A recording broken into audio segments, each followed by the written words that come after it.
Greetings, fellow travelers, and welcome to the Way of the Showman, where we view the world through the lens of showmanship. I am Captain Frodo, and I will be your gracious host and guide along this next leg of the way. As always, it's a pleasure to be back with you, and I really hope that this finds you well. Certainly, I am doing good.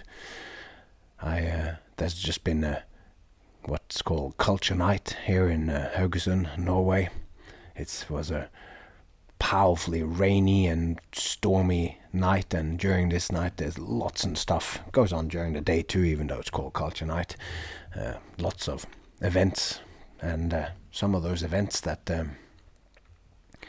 people could choose. You buy it's like a festival, you buy a badge and then you can, or like a pass, and then you can go anywhere and everywhere in town. And I did 2 family shows, and it just sort of struck me that the shows that I did earlier on in that month, they were done on a massive stage in an enormous tent in Germany, in Duisburg, Germany, with Flick Flack, which is this enormous punk circus that I talked about last time.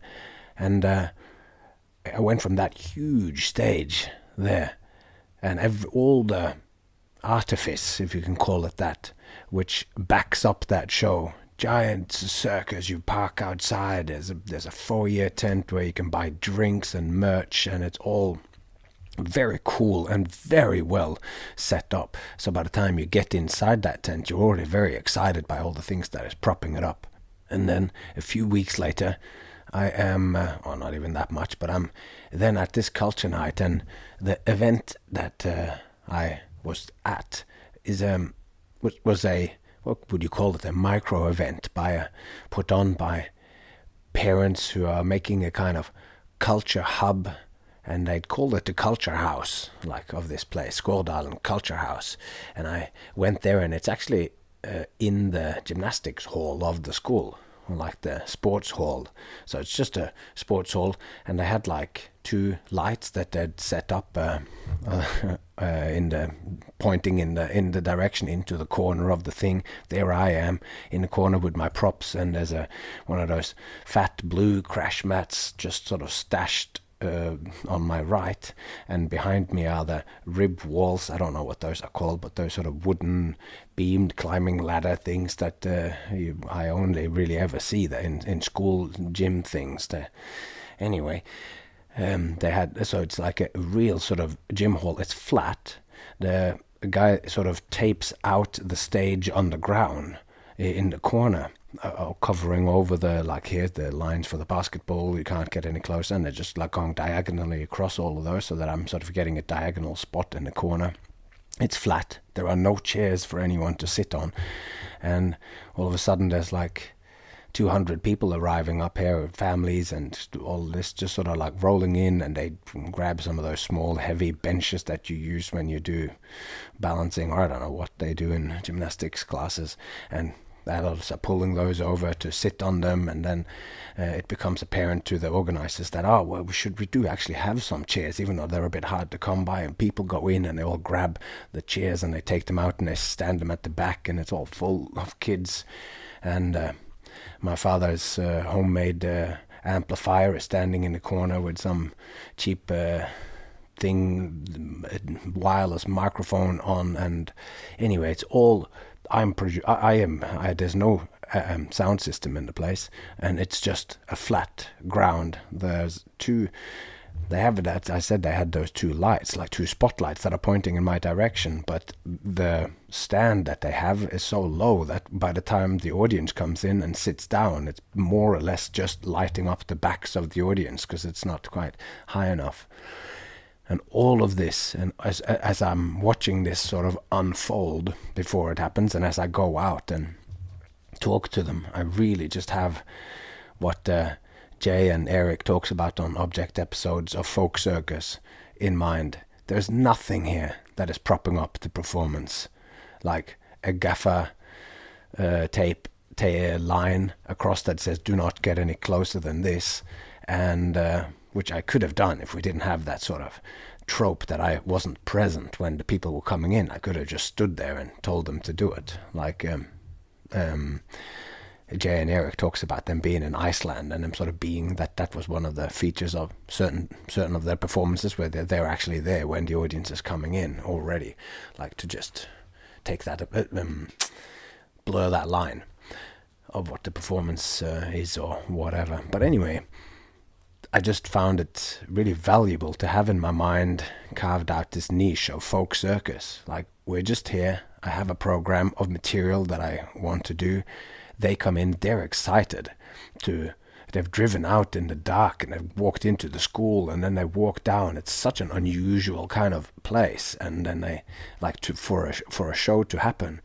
But as they came in, then of course they were like asking how they've done and who has seen something good, and do you like this culture center that it's specifically been designed architecturally to look like a school gym hall. Have they done that well? And people are laughing and whatever.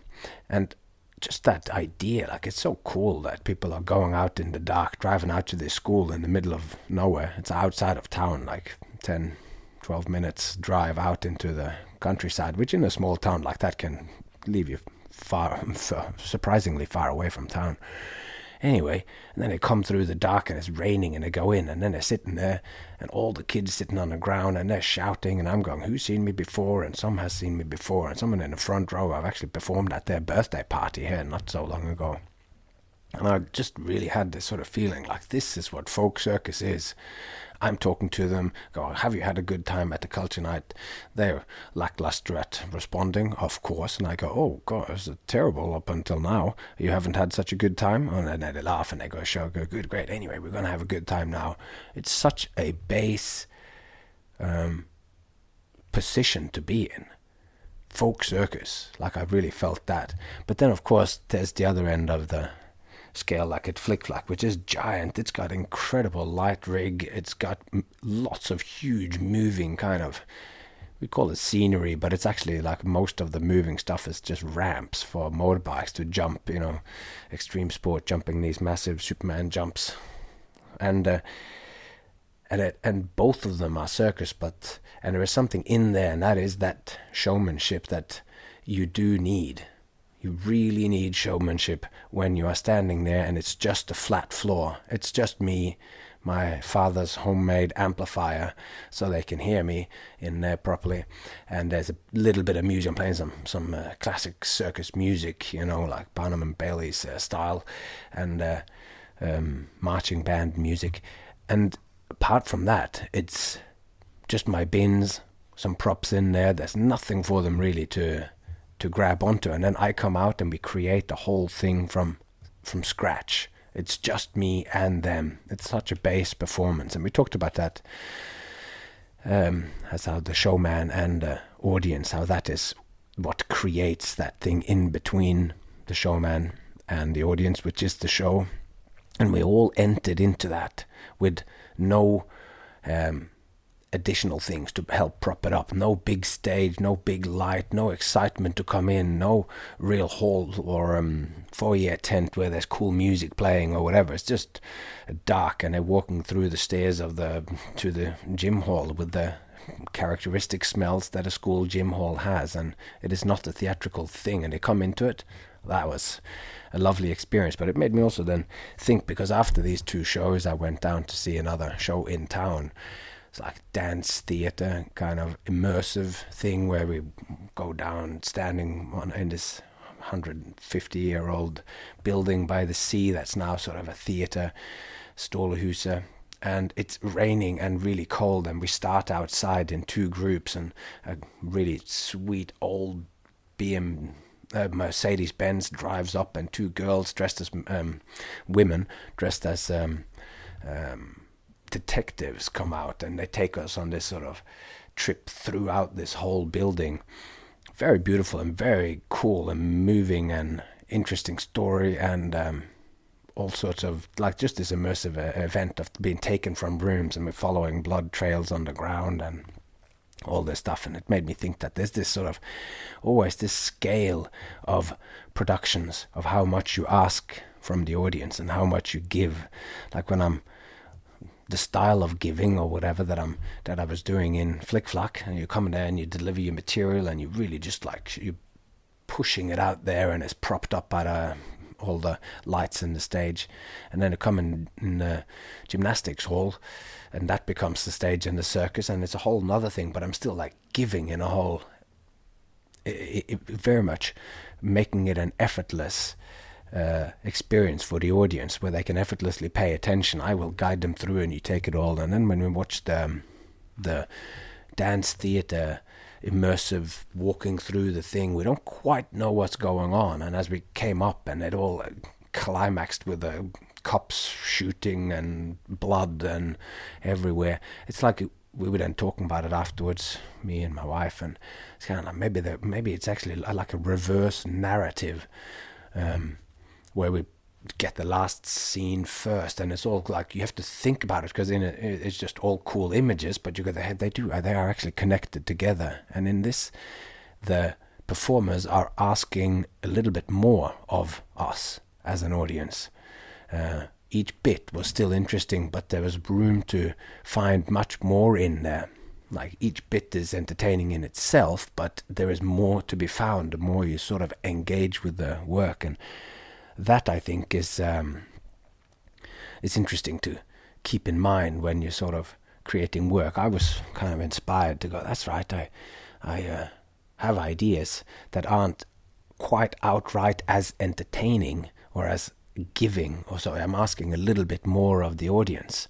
And those are the gigs that are not usually not so easily booked. I'm thought of always as an entertainer, and I think I do well in not just being cheap time wasting or whatever. I really try to introduce more complex ideas and whatever in what I do in my entertainment, but sometimes I would like to get into situations where I can ask more of the audience, where we are in what I kind of think of as a theatrical experience or whatever.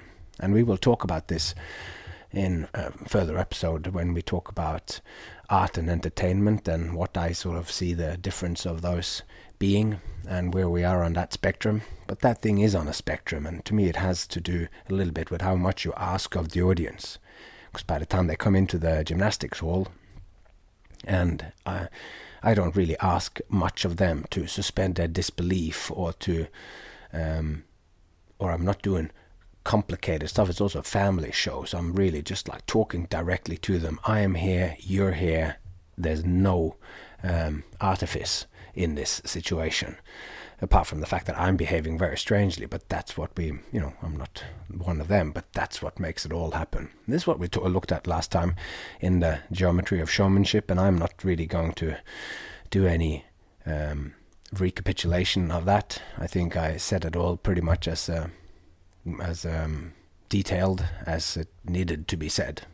It's just that the metaphor of geometry is, to me, surprisingly apt for understanding showmanship. And as all good metaphors do, they really back each other up at depth.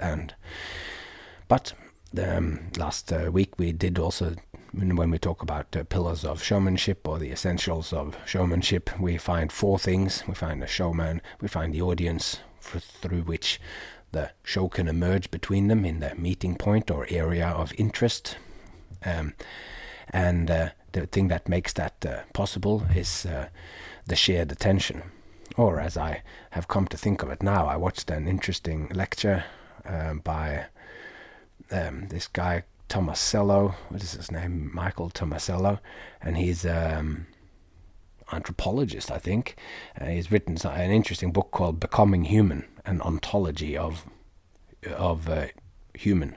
Well, what does it mean to be human? And there he talks about this shared attention, but he kind of talks about it then as like you can pay attention to something together, but he also then talked about joint attention, where the two people have joined their attention and are paying attention back and forth. And I thought that's probably an even better way to describe what I talked about last time as the actual kind of attention that is necessitated.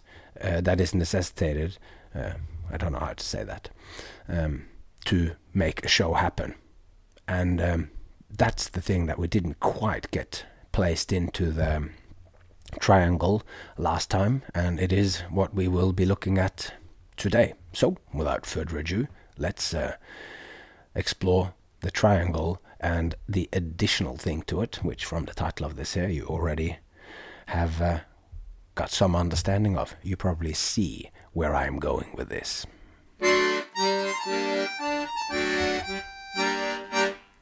Why, oh why, the triangle eye? The mystical approach to life is playful. To be serious about play is a childlike trait. To be very serious about strange and dumb things is also funny. I would be lying if I said that I arrived at the triangle of showmanship through geometric explorations. As much as I would love to tell you that I sit around with a compass and a ruler and just explore and see what I can discover, that is not quite the truth. And the truth is that the triangle was, like the manifesto, a gift from the clown gods. I found the geometric depth and symbolic depth after I was given the symbol. When I reveal that the symbol that was given to me was not just a triangle, but a triangle with an eye inside it, then the most clever of you might have sufficed how attention is represented in the triangular symbol of showmanship. As we have spoken about now at length, where the four different elements of showmanship is the audience, the showman, which then creates through shared or joint attention, creates a show. And how do we find place for these four things in a triangle which only has 3 points? Well, it is by introducing an eye in the center of the triangle. And the discovery and connection to the triangle eye symbol was for me a case of serendipity. Or was it? Does any of these things happen purely by chance? Is it perhaps the right hemisphere of my brain, my subconscious, if you will, sending bottle mail messages to myself through my art? Like with the manifesto, the triangle eye symbol came to me whilst I was working on a new show. Specifically, I was working on a new act, one I had wrestled with and lost for years. I was once again back in the challenger's corner for a round of professional wrestling. The match was between myself and the magic act. For the 12 years performing with La Clique, or La Soirée as it became known, I had been working mainly with 2 acts, my tennis racket contortion act and my can stack balance act that I've described earlier. And this meant that I'd become stuck in a certain niche as a contortionist and, physical comedian. And my mannerisms and vocabulary of physicality and the character I had become had almost exclusively performed stunts and contortion. Magic, on the other hand, with its subterfuge and different modus operandi, has a very different flavor. It tells a very different story than, I am now going to squeeze myself through these rackets, or I'm going to swallow this sword, or as I have been known to do, I'm going to hang this beer keg from my nipples. This sort of sideshow mode, stunt performance, had become my stock-in-trade. And to be able to perform magic, I would have to reimagine myself, not completely, but I needed a certain expansion of my character. To those not of the craft, this might seem strange. Can't a performer just do whatever they want? Just step up onto the stage and just show a magic trick or do a handstand and then maybe play a tune on the accordion and be equally engaging, entertaining and authentic with all of them? The answer is more often than not no. If all you've ever performed is juggling and you want to also perform magic, you need an expansion of your character and the modes of performance. To be able to come across as truthful is absolutely imperative, and when you change your character, when you do something outside your comfort zone, there is always the chance that what you do will lose your inner truth. What you do will not resonate with your inner truth. So then what you do is experienced by the audience as inauthentic. We talked about this in an earlier episode, about these two needing to be in agreement, who you are on the inside and what you're saying, and that needs to resonate in the way that you do it. So resonance between the inner and the outer. Something you are just showing them, so that this is how they will experience it. Like, they'll experience whatever it is you do when it's inauthentic as something that you're just showing them, but you're not really doing it. It's not really happening, and it's not really you. It's like you're retelling something that somebody else told you, if that makes sense. It's not really you. It is perhaps self-evident that we can't express our inner truth until we have properly found a deep connection with the material. Authenticity happens when what you do in the outer world is in deep resonance with your inner world. And for this to happen, we need to own the material and its structure. We need to know how we really feel about it and what it is that we want to express. Now, this makes me think of actors, because at first it might seem like an actor with their sort of acting skills that they've found a loophole in this, that they can just pretend to be something and then do it, since this is the skill of an actor. They can become anyone. The master actor has learned to make deep connections to whatever role or situation they are throwing themselves into. But can an actor bypass this inner connection? Not really, I would say. I'm no actor, but still. An actor's craft teaches them to perfectly mimic these inner connections. But in this mimicry, the connections does become real. Their techniques are complex and varied, and sometimes strange or extreme, which is why, or how actors prepare, have become stuff of legends. Be it the Stanislavski method. Stanislavski literally wrote the book on actor preparations, which is called An Actor Prepares. This Stanislavski method is also related to another variant of this technique, the method acting, that some might remember. Robert De Niro drove a cab in New York for months to sort of find and connect to his inner truth as a taxi driver for his astounding performance in the movie Taxi Driver. An actor's way is perhaps more open for adaptation than a path taken by an acrobat who has spent the absolute majority of their preparation on the physical skill aspects of an act. Yet, having spent their time learning to mimic the inner truth of many characters, their repertoire of tricks and physical skills might then be smaller than the acrobats. So you win some and you lose some. So what we are talking about here for myself, what I was looking for was an expanded character. Anyway, just to finish off that thing about the actors and everything, so even actors usually have a sort of range that they end up being within, that they play a certain kind of character, and when they present all of a sudden a new movie or whatever, a new play, and they play a very different character than what they've done before, then that is often seen as it's a surprise and a big sort of boon to them. Anyway, so let's look at my expanded character. My preparatory explorations for finding a magic act I could truthfully perform lasted from about 2009 until 2013. And in the process of searching for an act, I did not just find an act, but a new mode of operating on stage. I found a new expanded character, a new mode of being, a new me, an expansion or extension of myself. In a way, it was a rediscovery of myself from my days as a boy magician, an assistant in my dad's magic show, translated through years and years of experience. It was a translation, which then fused with the more general character I had developed in the Kamikaze Freak Show, the Happy Sideshow, and in my street show days, only to refine and tune through performing the same 2 acts for thousands of shows in La Soirée and also in Circus Oz. Now, my new magic character was born during the process of remounting a solo show that I had called The Illuminated Showman, and this was in Norway, here in my hometown.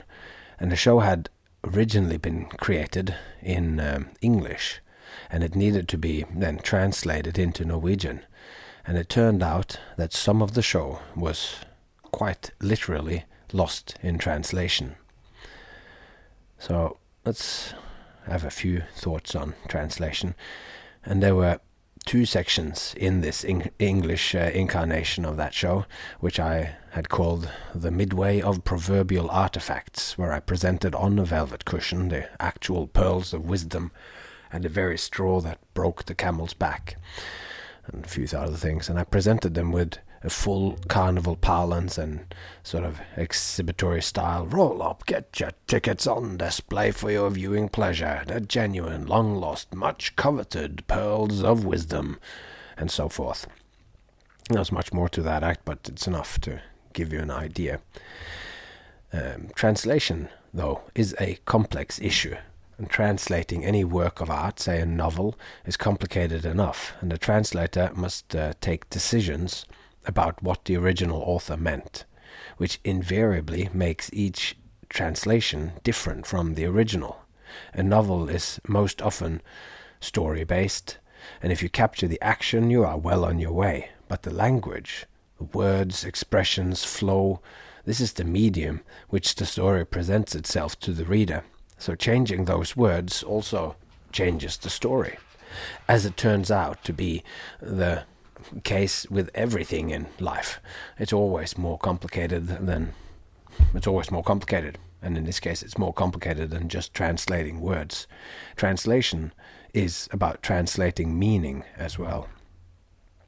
Poetry, then, is even worse, even more complicated, poetry being so specific.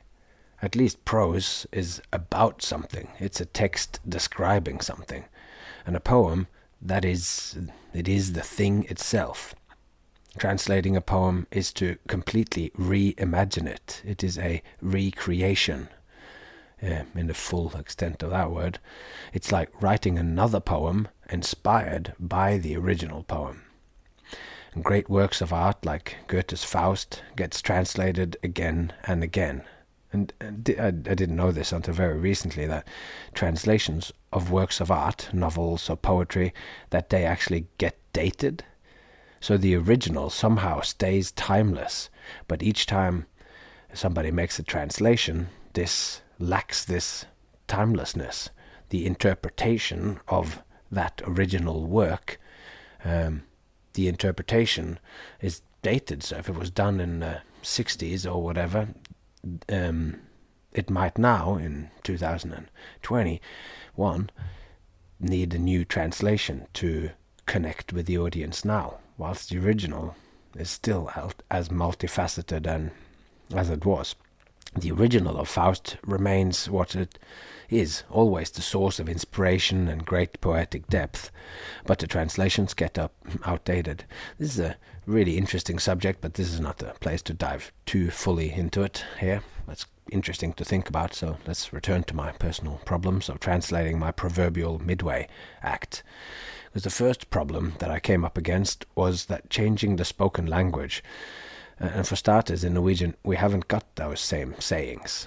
Our version of the straw that broke the camel's back, which was one of the artifacts that I had in the show, is we have a similar expression that is like it's the drop that made the cup overflow. And of course, I could just have used a different object and presented them in the same carnival style, but this is where I came up against the further obstacle, because Norway doesn't really have a traditional carnival vernacular. We have our own carnival tradition of traveling outdoor amusement parks called Tivoli. We also have circuses, but the language of presentation used in these shows is not embedded in the popular imagination, like things like "roll up, ladies and gentlemen, all alive on the inside, step right up," and "that's right, folks," and so on. We don't have that, and in fact, most people today might not even have known that there was, certainly not something that they ever think about, that there was shows at the Tivolis, because today it's pretty much, if not completely non-existent at carnivals in Norway, that there is any kind of performances. It's always machines, you get on rides, you get to throw, you go games of chance and all that sort of stuff. So I decided that if I had to find new sayings, which meant changing the objects to present, and also invent a new mode of presenting them, then it would be easier just to create a new act. It would be like the worst inspired by a true story movies. To do this, I saw a car crash and it inspired me to make a movie about a gorilla. It's a case of grandfather's axe, where both the handle and the axe has been changed. The act would still, in a way, be the proverbial midway act that I'd performed in Melbourne and wherever, but everything about it would have changed, so why not just do something completely different? And since necessity is the mother of invention and growth, I just got to it, and the material with capital M, as we've talked about, as the three different things: character, material, and structure. The material that I settled on to present instead was magic. As I mentioned, I had wrestled and lost with this magic act for some time, and now I had a new fiery motivation. There was a hole in my show which needed to be filled. And the creation was a deeply nostalgic experience, a reimagining of the magic from my childhood. Because magic was my first love as a showman or show boy. I was going back to my roots, and to add to this, I was back home in Norway, living at my dad's, in my dad's basement, the Great Santini's basement, about to present my first full evening show in Norway, in Norwegian. And I'd left Norway in 1996, and it was now 2013. I had some magic props in my luggage that I kept carrying around with me because I wanted to do a magic act. But more importantly, since I was mounting the show in my hometown and was living at home with my dad, I had access to my dad's workshop and all of the magic equipment in his magic laboratory. In the garage, for that's where he's built his fully separate and equipped magic room, I found what I needed in terms of props and tricks. But the greatest of the obstacles that faced me was not finding tricks and routines to do. I had material I'd like to do, and that I'd already sort of sketched out in my mind. The problem was that I hadn't found my character yet. I didn't know how to do it. I knew what I wanted to do, but I didn't know how to do it. I did not know who I was or what I was feeling or expressing when I was handling foam doves and metal containers and metal rings, which were so odd. No one but magicians handles them. And if I wasn't fully feeling like a magician, and not knowing who I was as a magician, and then the tricks were just silly and had no truth in them. I mean, by the time I'd made the act, they would remain silly once I worked out how to do them and perform them. But then that would be an asset and not a flaw, precisely because they would be experienced as authentic and truthfully belonging to and springing from me. But my way of presenting magic had thus far eluded me. How did I, or my on-stage character, feel about the magic he presented? Was he impressed? Surprised? Did he make the magic happen, or did it happen to him? Did it even happen at all? These questions would need to be solved, and I had been thinking about this for literally years. The time for thinking and planning was over. It was time for action. Now I had to do it. I needed to get on the floor and embody solutions to these questions. I backed the car out of the garage, clearing a rehearsal space. Then I looked through all my videos of myself practicing the previous aborted attempts at finding a way of presenting magic. And some of those were from when I lived in Paris and rehearsed in my living room in 2010, and some was from my mother-in-law's garage the year after, and there was a live performance from a late-night show at the Adelaide Cabaret Festival, where I had live music from an excellent pianist, and I had many attempts, but still no proper idea of how my character felt about the magic that he did. But there was something in there. There was a core that was some in there. But what was this gesticulations, and what would the physicality be? So first, I settled on a different piece of music than I had ever used, Rossini's Thieving Magpie, the version that came from the Clockwork Orange soundtrack. So that's like a rousing classical piece with lots of dynamics. And I'd created a new costume for the rest of the show, which made me look like a magician, even though it had been conceived for the sword-swallowing cucumber act that I talked about in the structure chapter. And the costume was a tailcoat tuxedo topped with a fabulous red turban. And I'd first used this costume for the sword-swallowing act in Lasseret's return season to the Sydney Opera House in December of 2012. But that this had happened helped a lot, because I had already behaved and acted in this outfit. I had taken ownership of the costume. In turn, the tailcoat and turban had sort of shaped me, because you can't put on a big shiny turban with a big ostentatious feather swaying off the top of your forehead and not be affected. I mean, you probably can, but I couldn't. So I stood on the dirty concrete floor in my father's garage, where I was doing my on-the-floor creation. The actual magic room was, and is, too full of props and equipment to use as a rehearsal space. I put on the tailcoat and the turban, and when the music turned on, with the props in my hands, which was a disappearing cane that I was going to use as a devil stick, which is when you use two hand sticks to flip and manipulate a third longer stick in a way that makes it look both visually pleasing and a little magical. And the character just arrived as if responding to being called on.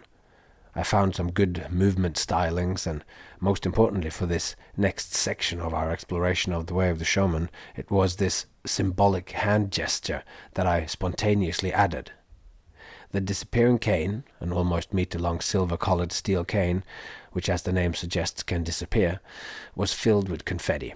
And confetti is possibly my most ubiquitous shtick, present in all that I do. And at the appropriate time in the music, I finished my devil stick juggling routine with the apparently solid metal object that I'd just been manipulating. It would simply disappear in a cloud of confetti. And the music was rousing, and all of a sudden I stood there with nothing in my hands, in a shower of confetti, and something needed to happen, and it did. I placed my hands together to form a triangle, so that the thumbs and the index fingers met, and this created a triangle, and I just placed it over my right eye so that I could peep out, an eye in a triangle staring out at my imaginary audience in the garage. The triangle eye had arrived. Through this gesture, the whole character was born. It emerged from all the previous work and development. In the way I presented this, grand, exaggerated movements, a face which showed mystery as loud as if I shouted it, expressed the magic truthfully, as my inner and outer truth connected and authenticity emerged, and, along with it, my expanded character. I became a clown that presented magic, like it would have been presented in the ritual of a secret brotherhood of sacred showmen. The symbolic gesture explained and showed myself and the audience how I felt about the magic I presented, and what relationship I had to what made the magic happen. It became the hook I could hang everything else on, my cogito ergo sum, or my version of Archimedes' firm spot on which to stand to move the world. So this, to those who have done clowning workshops or whatever, this might be recognizable as you're out there and you're just struggling and everything is just chaotic, and all of a sudden you find out one little thing, one little firm place to stand, and then from there you can develop a whole character, and it can be as easy. Sometimes it's a name, sometimes it's an action, sometimes it's something else. And I unthinkingly performed this gesture in my dad's magic workshop. And as soon as I did, everything clicked together in my head. Years of practice, thinking, gathering notes, and small, relatively unremarkable presentations came together. My character's modus operandi, my particular way of doing my way to truthfully perform magic. That is not to say that what I did was true, like how evolution is true, or that the sum of triangles, the angles add up to 180 degrees. What I mean is that I could now express my character's attitude and truth, which is more of an ecstatic truth than an accountant's truth. These are terms used by Werner Herzog, which we will revisit in the chapter on Showman and the truth sometime in the future. But the gesture connected my inner truth with the outer truth of the expression, or more simply put, my heart was suddenly in what I did. This is a kind of clown truth. Certain things are true when presented in a university lecture, others are experienced as truth when presented by a clown, and the triangle eye became the fulcrum upon which my clown truth pivoted. In hindsight, I do remember seeing this particular gesture in some weird book that I'd bought off Amazon because it had the word carnival in the title. Carnival and death and whatever. But I can't remember now. But it ended up being some demented story of a man kidnapped by some crazy cult or secret society or something, and nothing much about carnivals. But anyway, I can't for the life of me remember what the name of this book was, so I'm not claiming this spontaneous use of hand gesture was a novel invention of my own, just that the novel use of it in that moment was a genuine act of creative inspiration. That book is now in a box in the basement of my house in Australia. So, the triangle eye. The symbol felt relevant to me as the character of me as magician, and also as a kind of mystical clown. The multifaceted, multi-layered meanings it expressed intrigued me, since it's a well-known and recognizable occult symbol. Possibly the most reproduced esoteric symbol in the world, since it is also printed on every American $1 bill. I like this dichotomy of well-known and esoteric, occult and transparent, occult meaning hidden or obscure. This disparity produced a field of tension, a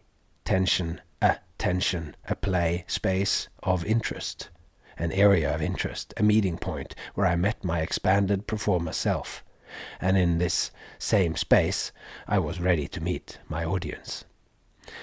The juxtaposition of the mystical with the ridiculous, two poles of opposite, holy and foolish, black and white, finite and infinite, created fertile playing fields for creation, for connection, playful interaction, and of meaning in any act, much like the Showman audience or the Muspelheim, Nibelheim, hot, cold, giant cow stuff that we talked about in the geometry lecture last time. So, what does it mean? When I began searching what the triangle eye means, I found so many different ways this symbol has been understood throughout the ages, and more importantly, it connected up and tied together disparate bits and thoughts and insights that I'd had about performing and showmanship.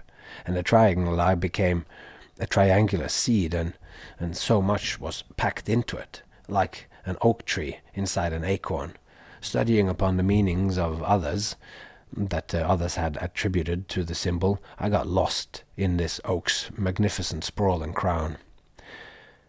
And the origin of the symbol in the world at large is, as many occult things, it's difficult to pinpoint, but there seems to be some agreement that its earliest uses was in Christian iconography. I am prepared to be corrected on this, but there is, some agreement. That's not too strong a statement, but in Renaissance Europe it was used in all kinds of Christian art, in frescoes, paintings and church ceilings, often surrounded by clouds or sunbursts, representing the eye of God watching over humanity. And it also pointed towards the Trinity of Father, Son and Holy Ghost, the three coming together into one. The Trinity is something which resonates with our explorations. So, put a pin in that for now. And it was used as early as 1797 in the iconography of Freemasonry, where it represented the great architect of the universe, which is their version of the concept of God or the infinite wisdom of the universe. So, of course, the use of an eye as a symbol goes way back into the depths of mythological time. So, precursors for the triangle eye are many, one prominent being the Egyptian Eye of Horus, and also the concept of a third eye, which apparently allows one to see beyond the ordinary. All of this was well and good, but one could endlessly ask and seek through these rabbit holes of what it has meant to other people or other organizations. What does it mean? It seems like such a simple question, but it turned out that all the possibilities combined into an explosion of meaning, which left me lost in a forest of meaning so varied and complex that it rendered it kind of meaningless. That's okay, I guess, if it's just in a show. You just do it and it doesn't matter, but I am not put together in a way that accepts that. When I am doing something like that, I also want to know what it actually symbolizes for me. I do it, and sometimes I might never actually say it, but the way that I have thought about it, and I contain this knowledge within me, and I believe in a subtle, unconscious way, I am still showing that to the audience, and that increases their chance that they will experience me as authentic, even when I'm as ridiculous as I am when I'm doing some of these shows. And the symbol, even if it was complex and meaningless, the symbol worked. It seemed to make such sense to me. I felt like I understood it, but when I tried to express it to myself or others, I couldn't. And this is, of course, back to Augustine of what is life, and you go, I know, but then when I'm trying to explain it, then I don't know it anymore. The solution came when I managed to properly formulate the question. A symbol, or any work of art for that matter, will only answer the questions you ask it. What does it mean to me, was that question. What does it mean and symbolize to the part of me which is actually showing it? What does it mean to the showman? And this became the key. What does the triangle mean to the showman? It seems so simple and obvious in hindsight. It often does. Maybe I'm just really slow, but I already had the whole process philosophy worked out, and I had these ideas of showman and the crowd and all this, and that we've spoken about. And all of a sudden, this symbol began mapping onto this system of thought, and I was much delighted. Finally, I saw it. And this became, picturing the 4 elements of showmanship. And the 3 points of the triangle perfectly expressed showman, audience, and show, and the 3 elements which I needed in the process of showmanship. But what was so illuminating was that the eye became the most elegant solution to the 4th constituent, the 4th pillar, namely attention. The all-seeing eye that looks through the triangle, or looks at the triangle. It was such a perfect way to represent the attention, which made the whole process possible. What brings together the 3 aspects to form a synergy, where the whole is greater than the sum of their parts, is the fact that we can have the contract of shared attention, and that goes into a joint attention as we create the show. And the symbol for the attention as an eye seems perfectly apt, since the process of showmanship is fundamentally about seeing and showing. Showmanship is about seeing and being seen. It's about seeing each other face to face, and a showman is someone who faces the other way. And the purpose of showing is to be seen. This means that the eye is implicit in the name we give the craft, showmanship. The eye carries in it both the audience watching the show and the showman showing them, and the shared or connecting aspects of the attentive process. Perhaps even the eye as the symbol for attention can be seen in the ship, the vehicle which transports the showman and audience off the line, connecting them and into the new area of interest, which is the show. The eye is symbolized in ship sailing the two into the dynamic reality of shows. It is by the eye of attention that the triangle of showmanship becomes possible. The triangle eye joins the three into a whole. The three essentials are such that their relation to each other are part of their definition. It is not one or the other, but one and the others. The triangle and I are four, but also one. The constituents form an ecosystem, a process where all parts are of equal value, and together their collected value is greater than the sum of their parts. The art form of entertainment, the process of showmanship, is the interplay between these. If one is neglected or one favored, the whole will eventually suffer. In an ecosystem, it's all about balance. In practical terms, an artist's focus shifts depending on what aspects interests him at any or her at any given moment, or whatever stage they're at along the way. It can vary in each different act or show, or can even in each performance of an act or a show. But at the end of the day, if there is balance between the emphasis and thought that goes into material structure and character, as well as in the relationship between audience, showman, and show, we are dealing with a powerful kind of performance, which I call illuminated showmanship. And I will go into a whole lot more detail and consider many further aspects for each of the four elements of showmanship. But before doing that, I would like to take a step back. I'd like to go back to the beginning of the process of becoming a showman, to a time before one identified as a showman or artist or performer. How does one become a showman, and how does one find one's way in life? And that will be the subject of the next exciting chapter of The Way of the Showman. And there you have it. This is the story of how I actually first landed on the triangle, and how I then realized what a good symbol it could be for understanding or picturing what showmanship is. And I always find that these symbols, as we spoke about in the end of the last episode, that I find this dynamic kind of relationship that I have with them as a perfect way to expand my... it becomes like a mnemonic. So I see that picture and I keep connecting it to it, and having that little symbol in my head of these four, that really helps me apply it in the world. It's just a way to think about it that makes sense to me, certainly. And it's interesting as well as how these things, when you first start think of one thing, it's like the thoughts get a certain kind of gravity themselves. The more you think about it, the more things starts to connect, and you start to see connections to the rest of the world. And that, in many ways, is what this very whole enterprise, this whole project of The Way of the Shaman, in my mind, is just to go, how does what I do connect to the rest of the world?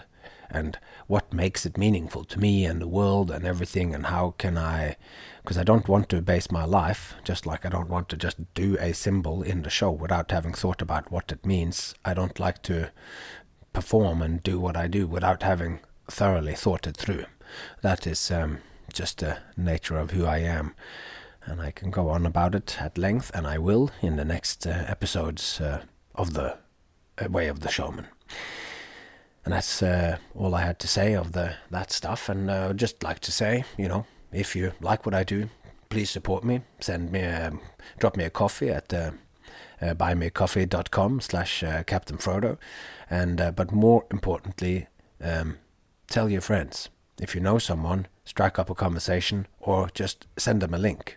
Post it on your Instagram or your Facebook, TikTok wall, and make a dance about it. That, I think I said that last time too, but that still would be amazing. Anyway, that's all I have to say. So, all that's left to be said is take care of yourself and those you love, and I hope to see you along the way.